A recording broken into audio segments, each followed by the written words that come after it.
Okay, good morning, everyone. We're going to start. Welcome to this morning's briefing.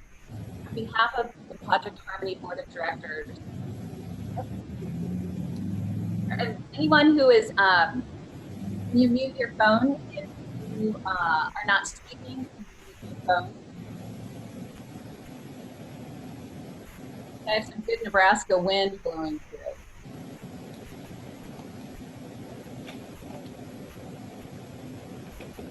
I'm going to keep going, but I'm not sure you can hear me. And Angela, maybe you could mute everybody but me.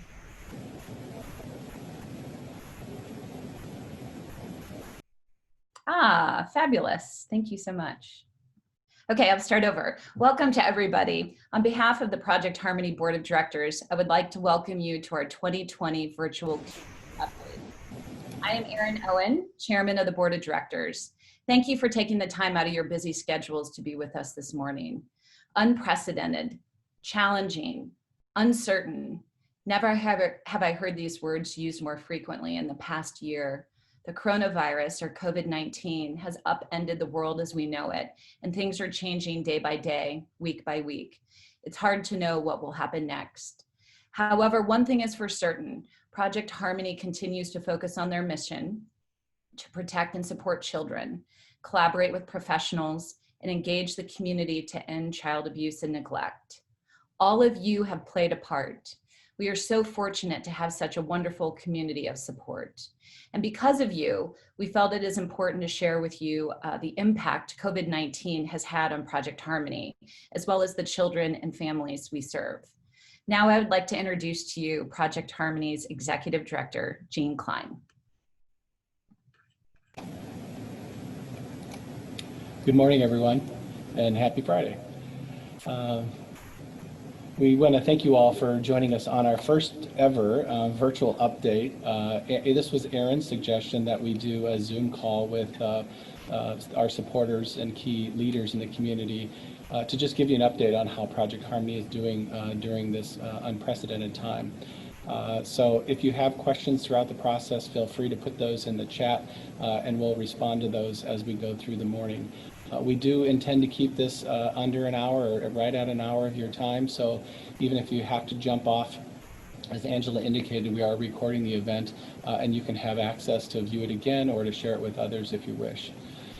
Over the last several months, I've had numerous conversations with our board, supporters, donors, leaders about how COVID is impacting our work here at Project Harmony.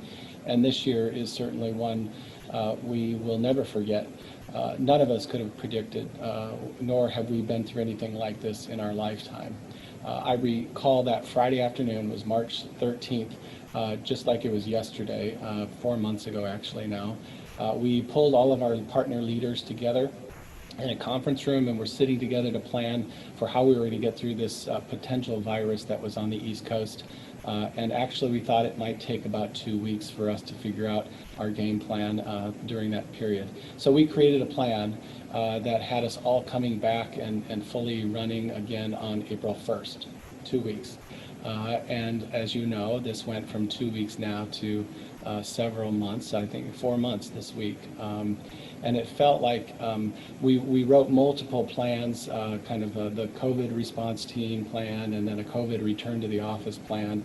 And it felt like as soon as the ink dried on those plans, it changed. And so now we're actually taking a much longer view of this crisis, as much as we don't want to. We're no longer holding our breath, just seeing if we can push through it, but seeing this as a marathon and not a sprint. Our latest window of this new normal is to think about this in terms of an 18-month time frame. That seems way out there, I know, but that allows us to anticipate what may happen in the community and kind of put us in charge and not COVID in charge for how we're going to run and respond to the children that we serve. So it's not just the next month, but we're looking at next spring, next summer, and next fall, and still be available to the children and families that we serve. From a business perspective, we continue to be open. We didn't actually close. Our partners continue to remain on site. We did not have any furloughs or layoffs because the children need the services here at Project Harmony. We created 3 potential financial risk scenarios, a quick recovery, a moderate recovery, and a slow recovery. Unfortunately, we're already past that quick recovery. We thought we'd be through this maybe June, July at the latest, and we're already into that moderate, maybe even the slow recovery. So in those scenarios, we project the financials from revenue and expenses and adjust those as this time goes on so that we're able to manage the impact. The fundraising efforts, especially those events, are being reimagined. We have an excellent development team, and unfortunately we did have to cancel our spring event, the Speaking of Children event, and we're modifying the golf tournament and the Halfway to St. Patty's events to manage and accommodate for those social distancing challenges. What was a goal with prior events, getting 1,500 people to pack together and eat lunch together and hear a speaker at the CHI Center, is just not an option anymore, at least not for this period. So our team is getting creative about how do we continue to engage the community, educate the community about what we're doing here at Project Harmony, and gain their support. We've been very successful, fortunately, in securing several grants to allow us to adapt our programs to ensure that the physical safety of our staff and the families we serve is being managed. We received personal protective equipment through the CARES Act. Last fall, serendipitously, we applied for a grant to upgrade our computers and our technology and the security around our work, so that we were quickly able to move our employees to a remote work site. Having those laptops available really was very seamless. So what happened last fall really set us up to respond to the situation in a very smooth way.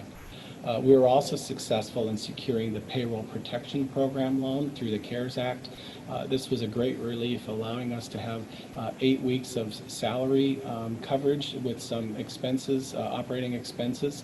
However, as this continues to go on, we continue to be concerned about the ongoing financial impact that this is going to create for organizations, not just Project Harmony, but across the community. Our mental health program was successful in securing funding to purchase tablets. These are small little, they're tablets that we loan out to families so that they can continue to participate in counseling services through telehealth. We believe that this option will continue even beyond the COVID crisis. Our advocates and mental health coordinators have used Zoom technology to stay connected and engage with families during this entire time. So while these modes were not in place prior to COVID, they were never a part of our normal mode. They have actually worked very well for families, and it's allowed them to stay engaged in the work here at Project Harmony. Over the last several months, I've stayed in contact with my peers across the community, other local nonprofits, and other child advocacy centers across the United States. The other CAC directors across the U.S. have the larger centers have a call once a month. And what we're experiencing here in Omaha is very similar to other communities. In fact, we're probably in a great place in comparison to some of our other communities, especially those in the South and Southwest. Initially, our primary concern was that when schools closed and remained closed for the rest of the semester last spring, the reports of child abuse dropped significantly here in Omaha and across the United States. For those of you that may not know, schools are the #1 reporters of abuse and neglect. They're the front line for child protection, and they have become a critical support network for children and families. In addition, there were many stories in the national news about how the pandemic was impacting families beyond child abuse, poverty, job loss, food insecurity, housing, and as this goes on, the family stress just continues to rise, and unfortunately, children are impacted by this. On a national level, we were seeing and still see some very concerning statistics that have been shared with us, and the continued need to be here and to be open for children and families. Last May, I had a conversation with our friends at the National Center for the Missing and Exploited Children out of Virginia, And this organization has a number of programs, but the primary one that we link up with them on is the cyber tip line. This is when individuals can make tips that child pornography has been found on a computer, or they believe someone is downloading, manufacturing, and distributing and viewing child pornography.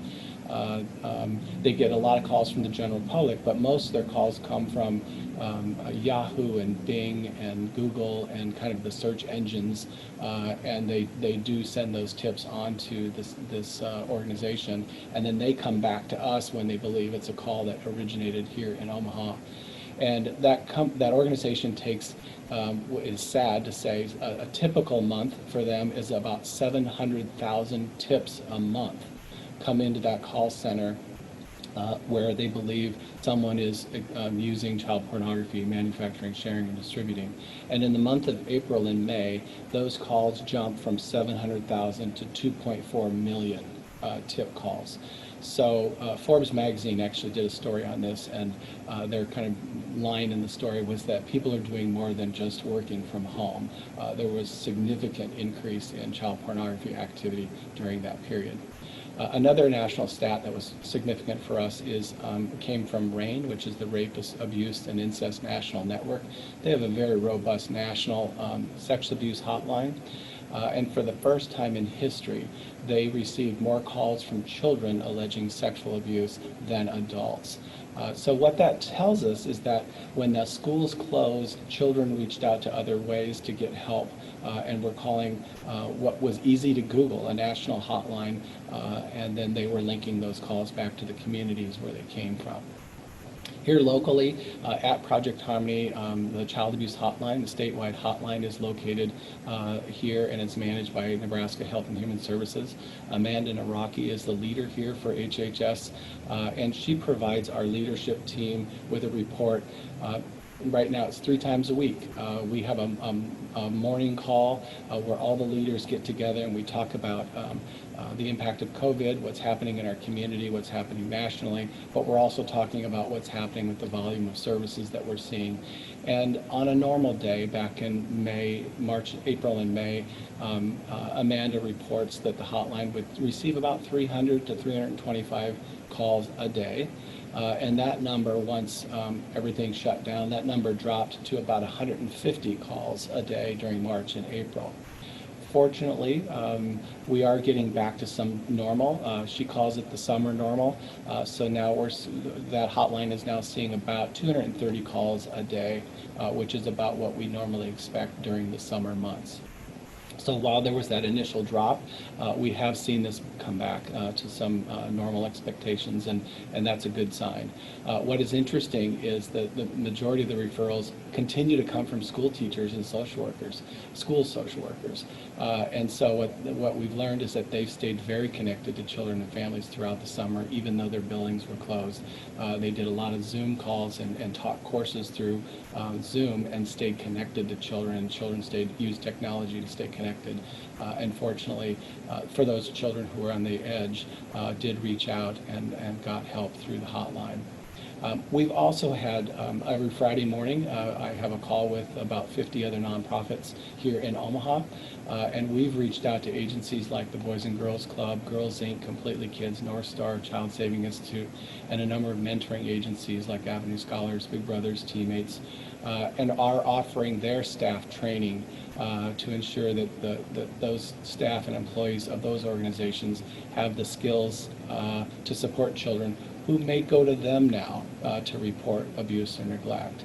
So the training did an awesome job over the last several months, moving our training programs where everyone again is coming into our buildings, and we would have 40 to 60 people in a conference room.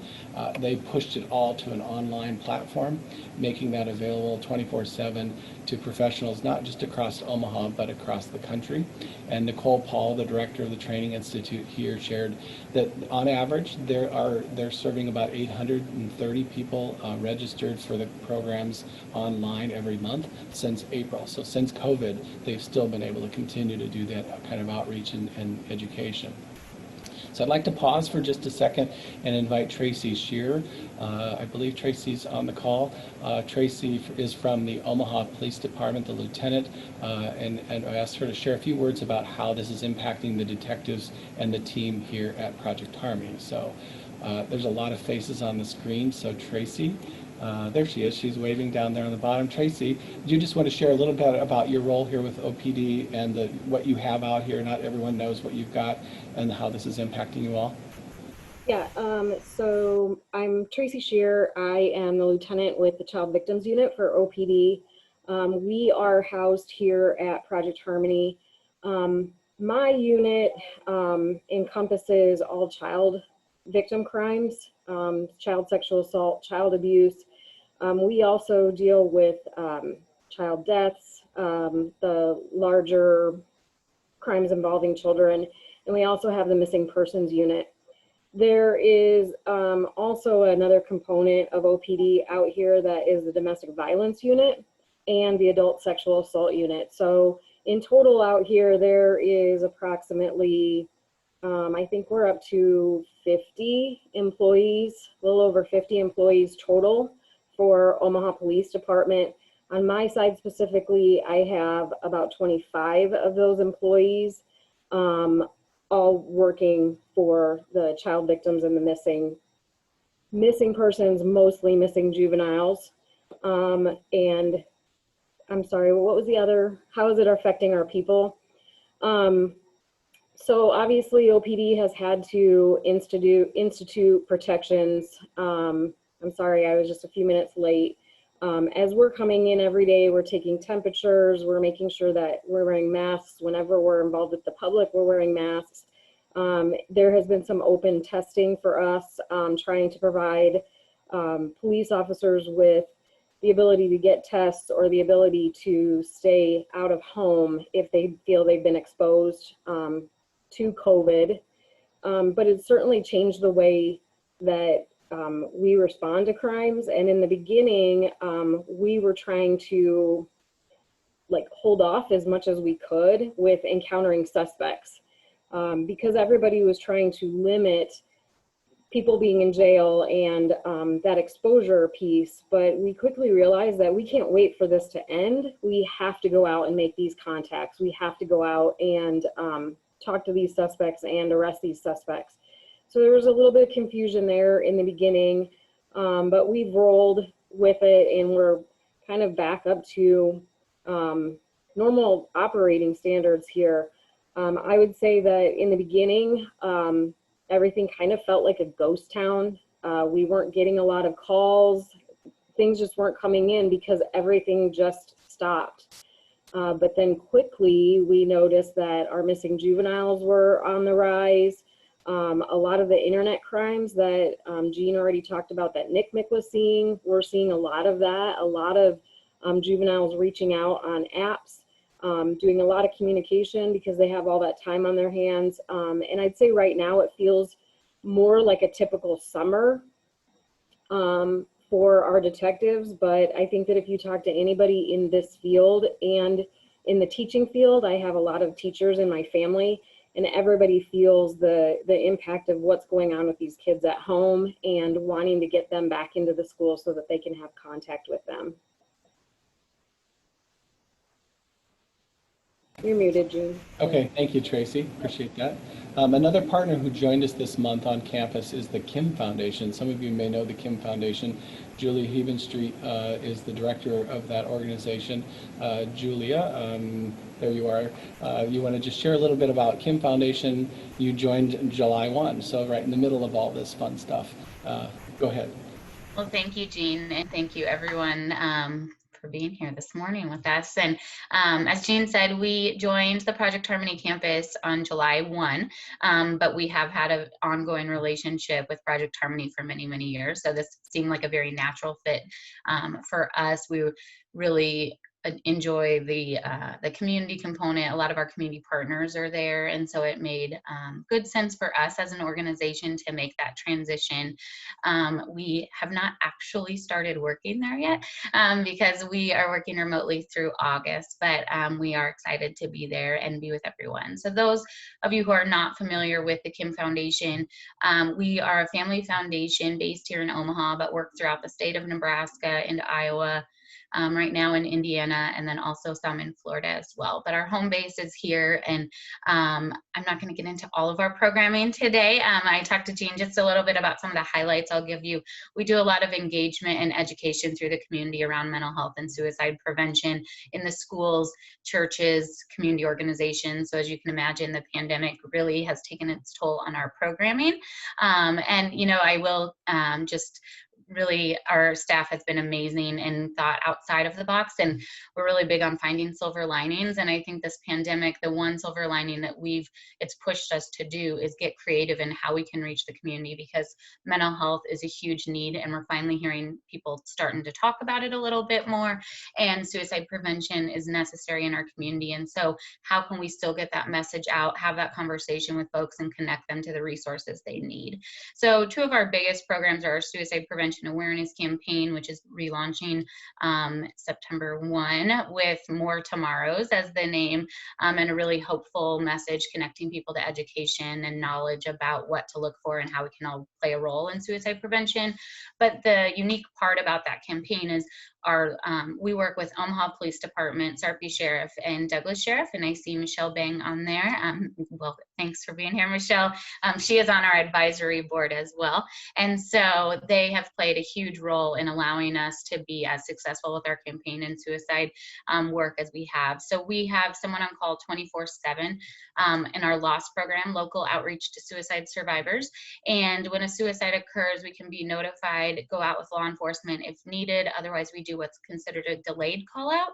And we can go out the next day, the next week. Some families prefer after the funeral occurs. It's really driven by the family's needs, and we're there to help them through that immediate crisis, connect them with support groups and resources that they need to get, because suicide grief is unlike any other grief that there is. And so just a few things that we have noticed, you know, you hear nationally and even here locally, especially on social media, we're seeing a lot of people saying how there's so many more suicides during the pandemic, and you know, and the isolation piece, and all of that is huge, and just the financial toll it's taking on people.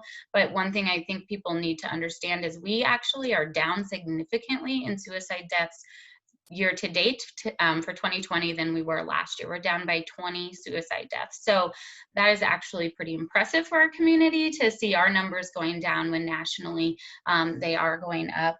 But just a few things to note is that while our overall numbers are going down, and very similar to what Tracy talked about, our youth, you know, they are struggling immensely with this, and for a number of different ways. And so our youth numbers are almost double where we were last year, and that's obviously very concerning. We are at the level that the number we've been at for 19 and 18 for the entire year, and 2020 we're already there. And so that's obviously very concerning. You know, we don't want to jump to judgment about why that is, but a lot of it is they aren't connected to those resources. They aren't connected to that safe space that they know and that routine, and a lot of other things are going on. And there's a few other age groups we're excuse me, happy to share that data with anyone who's interested in where those are. But just want to thank everybody, and Project Harmony, thanks for being so welcoming to us. We're excited to be there. Great. Thanks, Julia.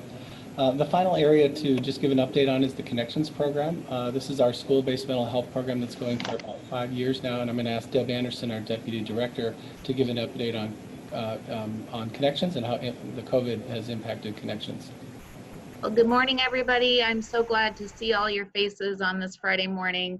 I'll keep this brief because I know we want to hear our speaker this morning. So until March, our mental health services through the Connections program and through our Children's Services mental health program, we were really on track to serve more children and families than ever before. And then the pandemic hit, and our referrals dropped by 90%. That's 90%. So a huge drop in referrals.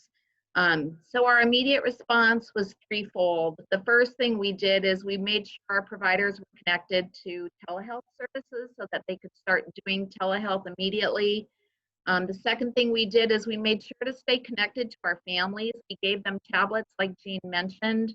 We also made sure they had internet access so that they could do therapy from home.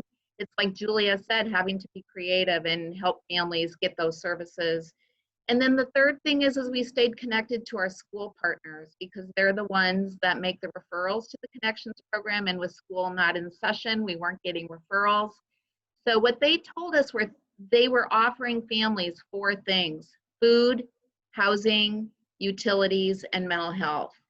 And what they found was that families really need the first 3, but not so much mental health, that their basic needs were really the things that needed to be attended to.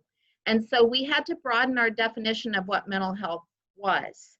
Thinking about Maslow's hierarchy of needs, we know that families need their basic needs met before they're going to go to the therapy session. And we also decided that mental health is more than once a week outpatient therapy session.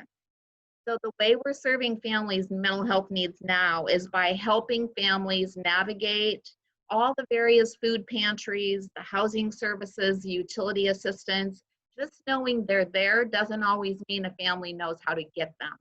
So we're providing that navigation and that coordination for them so that we can continue to be a one-stop shop for mental health services, but we're also reaching out to families in these other ways because we believe that if we can connect them to the concrete services they need, it's going to reduce their stress, provide them with hope, and hopefully prevent child abuse and neglect.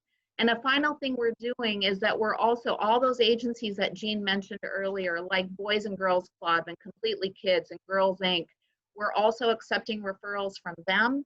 So if they see a family needing mental health services or connection to concrete services, they can refer to us. And we're also allowing families to refer themselves, so they don't have to go through a school. They can call us directly and we can make sure that we connect them to the services they need. We're trying to be as innovative and creative as we can. We think this is going to be long lasting past COVID, that we will continue to do the services because that's what families need. Great, thank you, Deb. So as we look to the future, we have some exciting news to share with you today. Back in March, the learning community of Douglas and Sarpy County issued a request for proposals with the intent to shift a program that they were managing called Parent University to a third party. Project Harmony was invited to submit a proposal, and last night at their Learning Communities Council meeting, we finalized a management contract, and Project Harmony was selected to deliver this parenting, navigation, family support, coaching, and education targeting families in a more prevention-focused approach and getting those children birth to 5, getting them ready for school. So this is a really exciting opportunity for us here at Project Harmony. It allows for us to broaden our prevention efforts, not just be the agency that's responding to child abuse and neglect, but to hopefully get ahead of this and to serve families, especially those with young children under the age of 6. So this program will help us facilitate parent engagement and serve more families. We'll be locating a team out at the North Omaha Learning Center, and they will then bridge with what Deb is talking about, the Connections program. So this is kind of the preschool kids. Once they get into school, they'll be able to then hand off to the Connections program. The learning community has been delivering this service for the past 5 years, and they were ready to hand this off to another organization, and we were thrilled. What it means for us is that starting September 1, we will be adding 15 to 17 more employees to Project Harmony. The funding for this program comes from the learning community, passed through the legislature and the Department of Education. And currently this program offers over 80 parenting and support classes and workshops for families, focusing on that parenting, life wellness, and school success and leadership.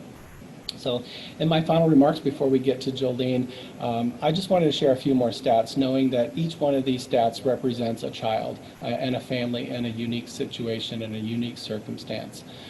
Last year we served a record number of 1,500 5,700 children and families through all of the programs that we have here at Project Harmony. And in the last month of June alone, even during COVID, 130 children and families came through our doors.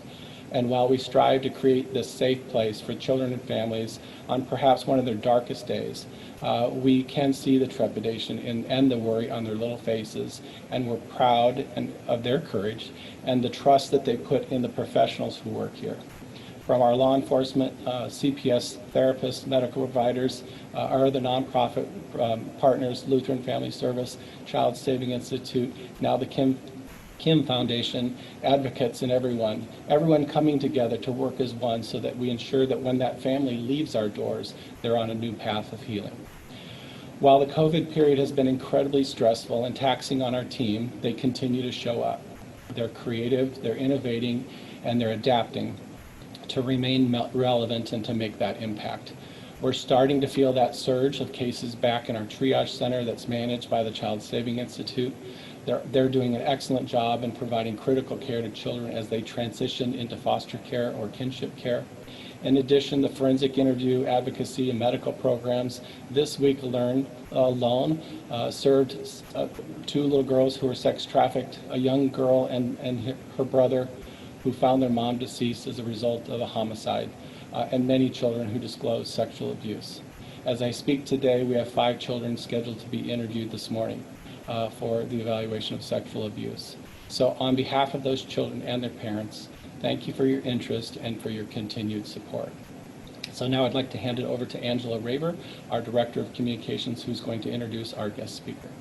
Thank you, Jean. So at this time, I would like to introduce a very special guest with us this morning. I had the pleasure of meeting Jolene a few months ago prior to the pandemic and giving her a tour of Project Harmony. Since that meeting, her and her husband have been very supportive of Project Harmony and our mission, offering to help in any capacity. As one of the Midwest's leading voices for protecting children and advocating for survivors of child abuse and sexual assault, Jolene Loetscher will share with you how one person set her on the path to healing. Each of us have it within us to be that one person for a child. So please help me welcome Jolene Loetscher. Thank you, Angela. I'm still trying to get used to the Zoom clap. It was amazing when Nate and I were able to go through Project Harmony, and just the hope that we had. And I think the first thing I said when I got in the car after to Nate, who's my husband, I said, oh, if that had been there, right? If that had been there, what would my life be like? And when I think about today and the stories that Jean has been sharing and Julia and the numbers that we're seeing, I keep hearing the voice of my grandpa. So I grew up in Northeast Nebraska. Our farm is still there. And I keep hearing my grandpa's voice because I remember being really little. And I said to him once, he was going out to plant. And I said, oh, well, you're planting today. Yeah. Well, then what day is the harvest? And I really adamantly wanted to put it on a calendar. I was obsessed with calendars. I think I had a Bart Simpson calendar at the time. And I just thought, what is that day? And I was, Grandpa, what is the day? And he kept saying to me, Jo, you know the day you plant the seed, but you don't know when the harvest comes.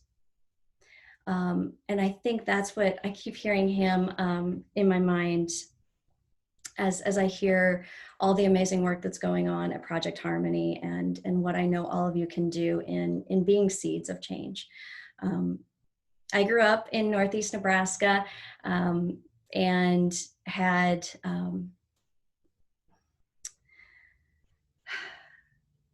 it is my place of hope and my place of healing, but it is also a place of hurt. Growing up, we had a very, very close family friend. He was a teacher, business owner, church leader in our church, and I would work for him. I babysat his children, a man that the whole town revered. And what no one knew was that when he would take me home from babysitting his children, or when I would work for him late at night doing projects.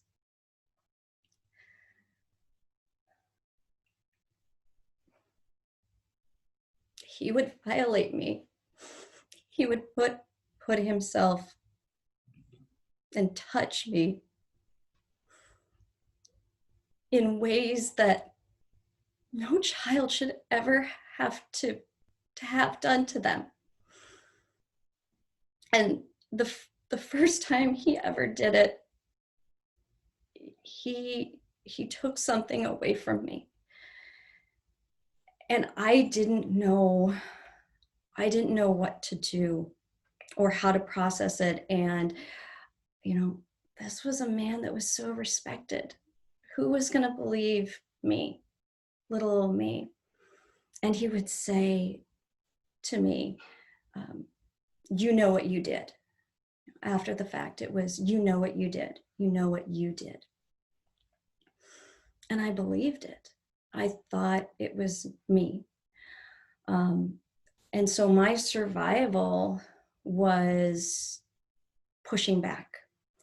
My survival was putting it away, building walls, boxing it up, cementing it, whatever I thought that looked like. I was not going to have to face it or deal with it.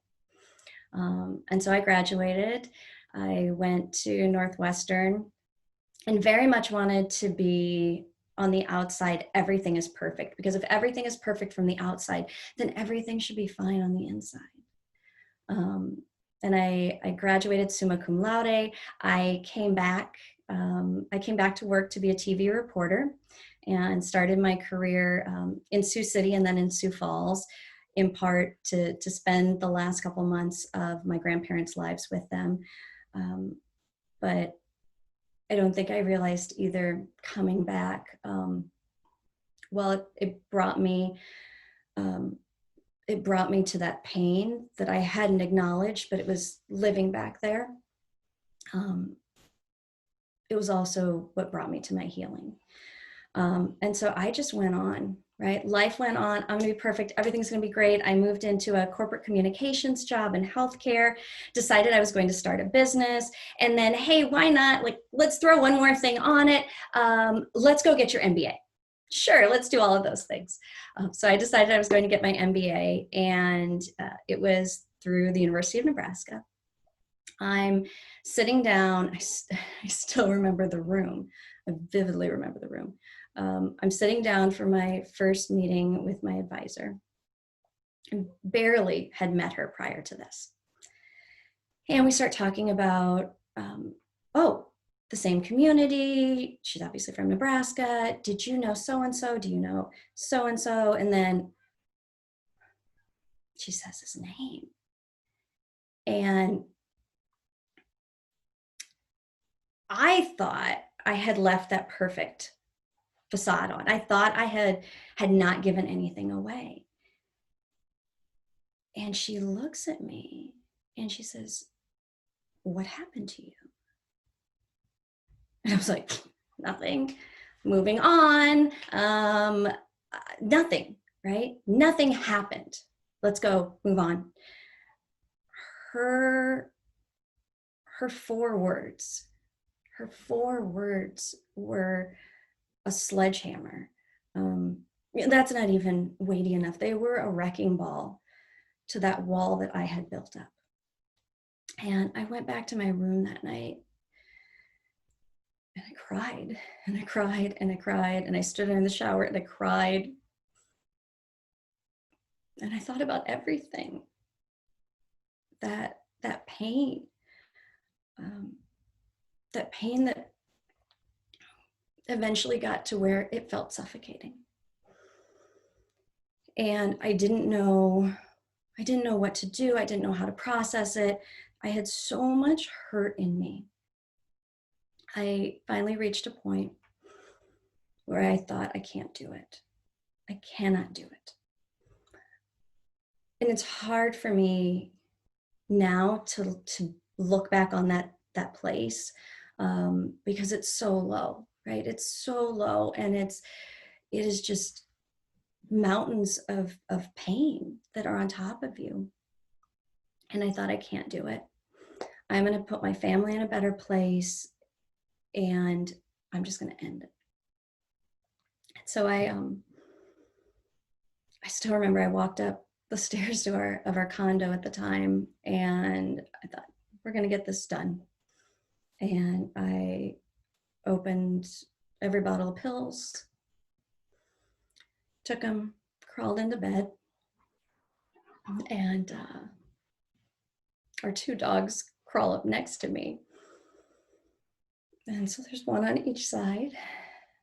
And I pull we had a down comforter. It should have still looked white, it didn't. And I just tucked it in. And I closed my eyes, and I listened to our puppies breathe. I just thought, okay, it's gonna end. It's gonna end.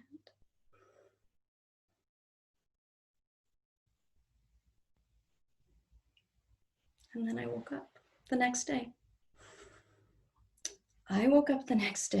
And my first thought was, well, that didn't go the way I thought it would. And we had these wooden blinds, and it's February and there's snow. And I know if you're from Nebraska, you know too, how that sun just bounces off the snow in this sometimes that light is almost holy. And it's just fighting its way through these slats on the window and through the blinds. I look over and I thought, okay, you are here for a reason. God has given you a second chance. And you better get your figured out, because you have to take this opportunity, this second chance, and do something with it. So I started going through therapy, which it's the hardest work I've ever done, ever. I've power lifted, I've done obstacle courses and all that crazy stuff. The physicality of that, I will say, even 28 hours of labor with my daughter, the physical wherewithal of that in no way compared to what going through therapy was like in the workout. It gave my soul. But that process brought me to a point where I knew I had to put purpose to my pain. But before I could do that, I had to confront the man that put that pain there. And so I thought about it, and I worked through it in therapy, and decided, yep, this is what I'm going to do. I'm going to go down and I'm going to see him. And I told my husband knew I was kind of going back and forth on this, and he called me one night and he said, yeah, what have you been up to? And I said, I want to do this. We're going to do this. And I say we're because when you think about somebody at your side when the pain is there, he has been there. And I said, I want to do it tomorrow. I want to do it on January 15th. And he said, okay. So he drives overnight from this out of town project he's on, drives overnight, he shows up and he says, do you still want to do this? And I said, yeah. So he goes, okay, wait. And he goes back into the room and he goes, I'll be right back. And he comes back and I think I had put on my emotional armor, but for him, he had to put on, he had to feel like he could do something. And so he had his black stocking cap on and his black hoodie, and he looks at me and he goes, let's do it. So we get into the car and we didn't talk that drive down. It's about 2.5 hours. We held each other's hand. We didn't talk. I had made a playlist it had a lot of Eminem and Taylor Swift. Judge me if you, I mean, that's what I listened to. And I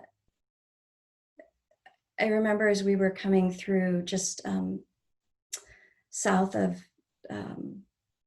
through kind of past Sioux City and looking over at the horizon, but I couldn't see the horizon.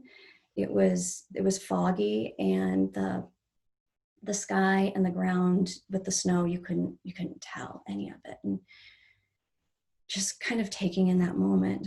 And we got into town, and I didn't know if he would be home. I didn't know. I just knew that this was my day. Like, this was my day. And whatever happened, whatever he may say or do, none of it mattered, because for me, I knew the truth. And this was about me and my power and taking it back. And as we get ready to pull up, we had one of those flip cams, which I don't even think they sell anymore, but we had a flip cam. And I saw it, and I handed it to Nate, and I said, will you record me? I want to someday be able to see myself before and after, because it will be, I truly believed it was going to be a rebirth. And so he recorded me before. And then we pulled up to the house. It was still the same house. Still the same house. I remember ringing the doorbell, and at the same time, like, my hands going out, thinking, God, I cannot do this. I'm gonna collapse. And just in that moment, feeling lifted. I mean, I truly believe it was my grandparents holding me up, saying, kid, you got this. And then he walks out. This man, this monster of a man, he walks out. And I look at him and I say, I know what you did, and I will not be quiet. And I turn around, and he says, okay. I don't know what okay means. But I know that whatever I said, that was all I needed to say. That was my power.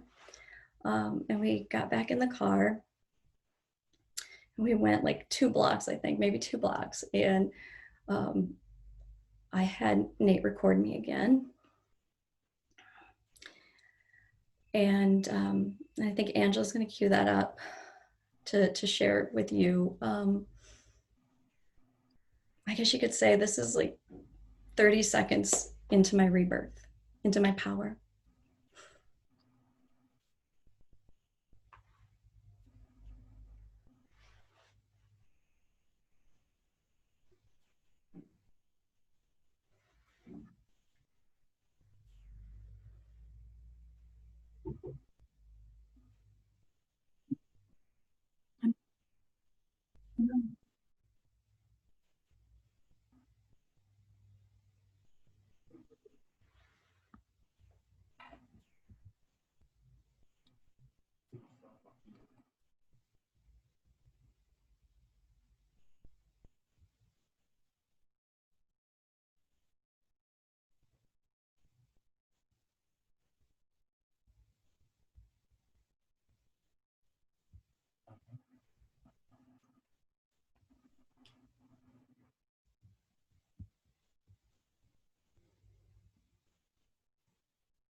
I told Angela, I'm like, I'm gonna let you cue it because I know no matter what I do, I always mess it up.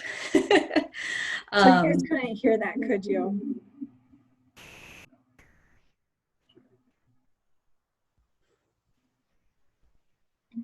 No, we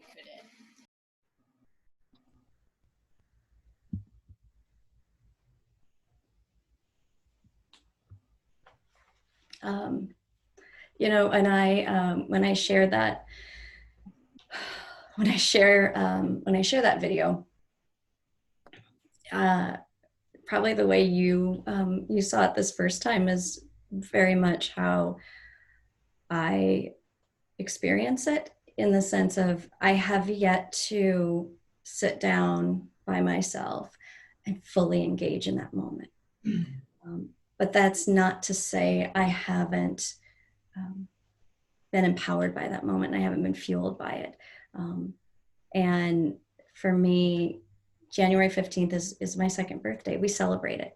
We have cupcakes, and I mean, that's what our family does. We celebrate it as my second birthday.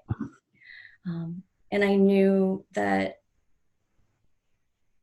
night when I went home, I slept like I never slept before. But I knew that I had to continue to figure out a way, right? How do I put purpose to this pain? What does that look like? How do I take that one voice, that advisor that asked me one simple question, and how do I take that and use it? Because she changed my life, and that means I need to change someone else's. So I started sharing my story, knowing that it's hard. Every time I do one of these, it's taking a wound that's just started to kind of scab over, and you just kind of rip it. But it means no one else is going to have that dagger that goes through their soul. In 2012, I worked with the South Dakota legislature, and we removed the statute of limitations on criminal rape, which I am so incredibly proud of, because that was 2012, before Me Too, before Jerry Sandusky. That was a lot of someone's collectively saying, we're going to stop this, and we're going to give survivors the timeline they need and deserve to find their purpose, to take that pain and work through it. And then in 2014, South Dakota passed Jolene's Law. And out of Jolene's Law, we have enacted a strategic plan to end child abuse and child maltreatment by the year 2026. And I have people go, 2026, you're never gonna do it, you can't. And I was like, and what if we do? Or what if we save one? Or what if we save two? But I know we have saved so many more. We have created regional reporting centers that work within our CAC structure, so that our families who at one point had to go 4 hours to get the help they need now only have to drive at most 2 hours. We have distributed pediatric rape kits within the last year to each of the counties and every healthcare system, including within Indian Health Services and our tribal communities.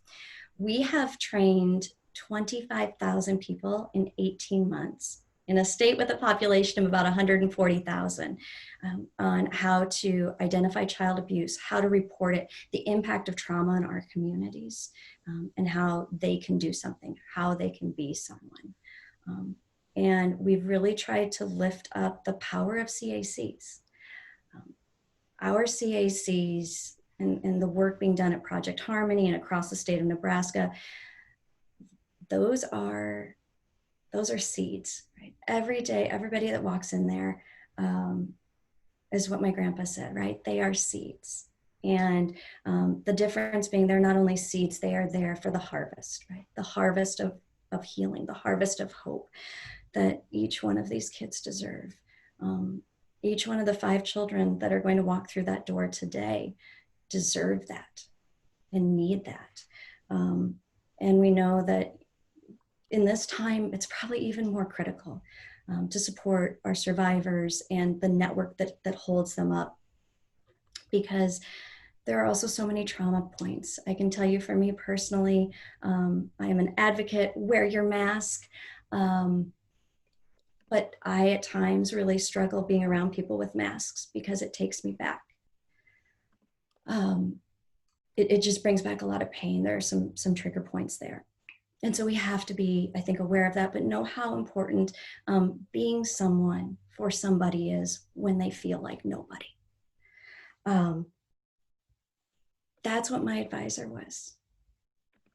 And what I didn't know was that years earlier, she had worked in one of the very early domestic violence shelters in the state of Nebraska. And so she had received training on working with domestic violence and sexual assault victims. And that gave her that something. She knew, when I've asked her in the past, well, how did you know? What made you ask that? And she goes, I don't know, it was something. Her something made her someone. And that someone saved my life. And so as we wrap up here, I just want to thank you all for being here, for the work you do, for being those seeds, for being there at the harvest, and for being someone. For being someone at a time that I know you feel like no one. And so thank you. Thank you for all you do. And I'm just so honored to be able to share in today with you.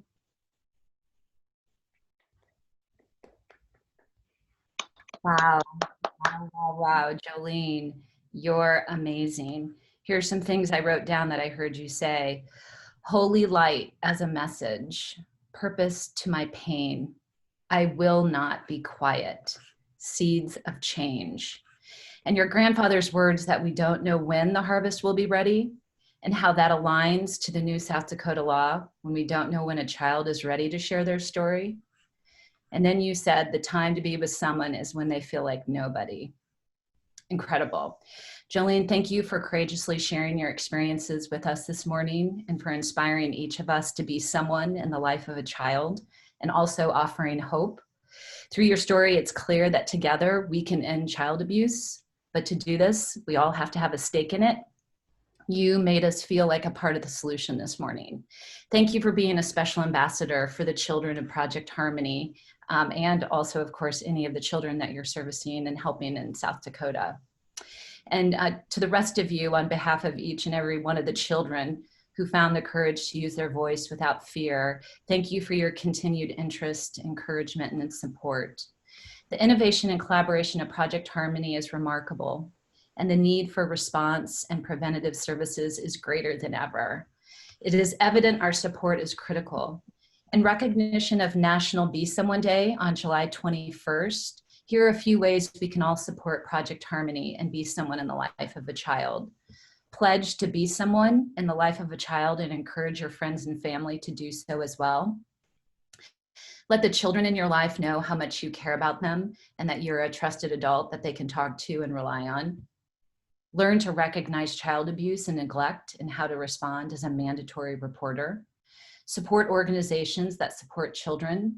A cause is only as strong as the people who support it.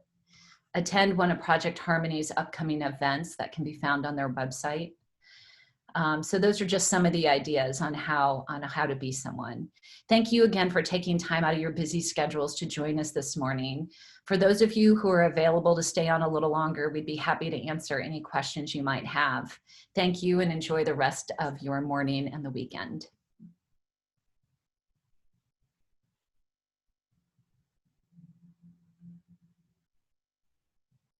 And Jean, how would you like to do questions for anybody who might have one? Yeah, I'll just stay on, and if you either put it in the chat or we can just do video if you have any questions. Be glad to answer any.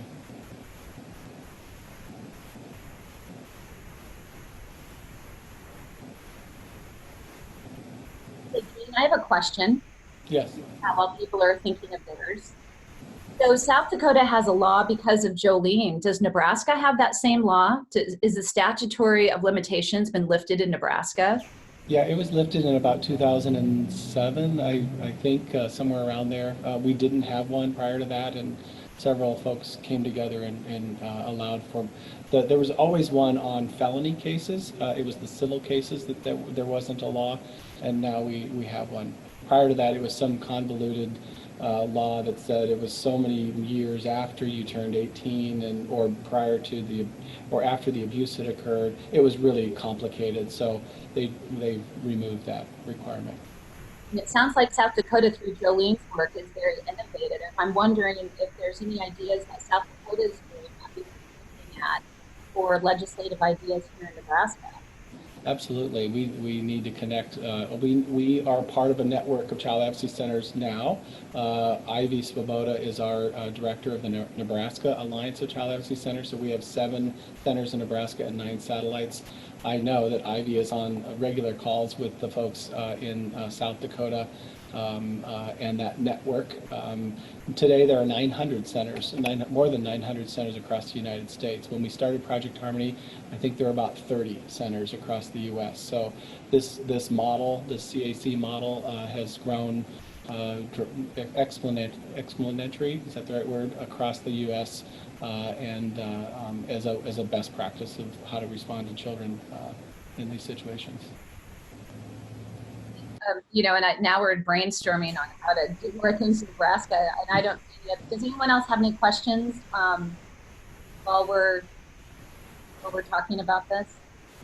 Because I'm wondering if Jolene would be willing to go to the legislature, and if we could get her to testify. I mean, especially since she's a Nebraskan, and I'm very impressed. Just Jolene, I'm so impressed. Also, I'm impressed with this idea of in 2026, no more children will be abused. Throwing down the gauntlet, an audacious goal. I mean, to say that's what we're going for. Let's make it possible. And when we were in a room, we were talking about what's it going to look like, what are we going to do, and someone said, well, let's just end it. It was like, well, let's just end it. And everyone kind of was like, well, yeah, let's do it.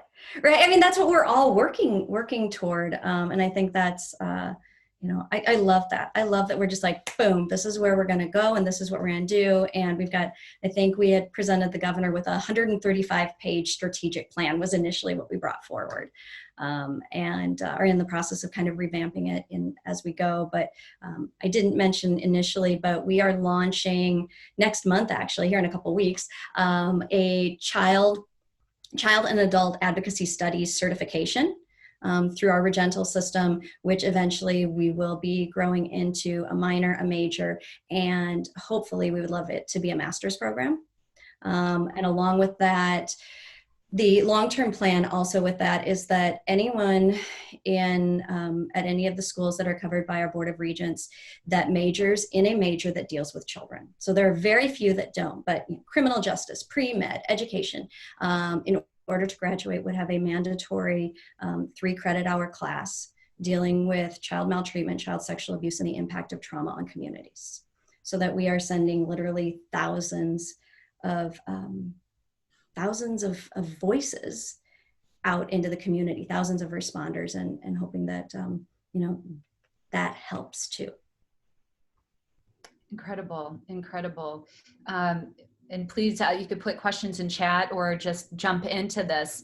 The other thing that I'm fascinated about is something that Deb talked about, how in order to get to the mental health, you have to make sure that people have their basic needs met.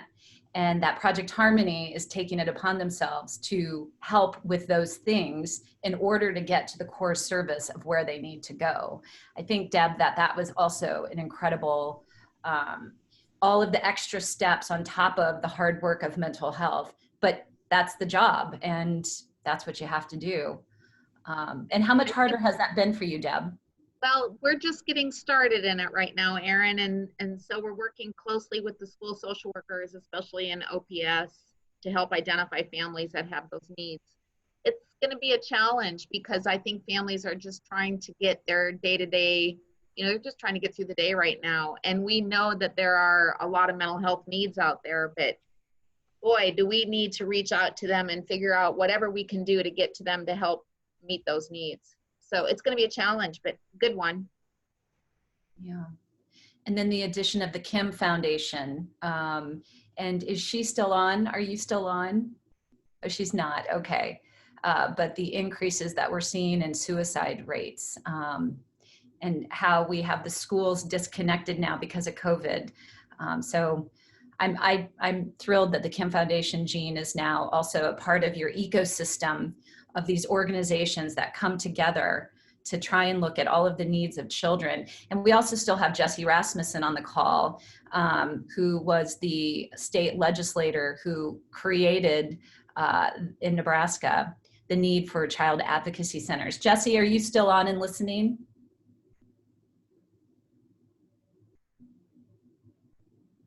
Okay, but it was great to have her on the call today.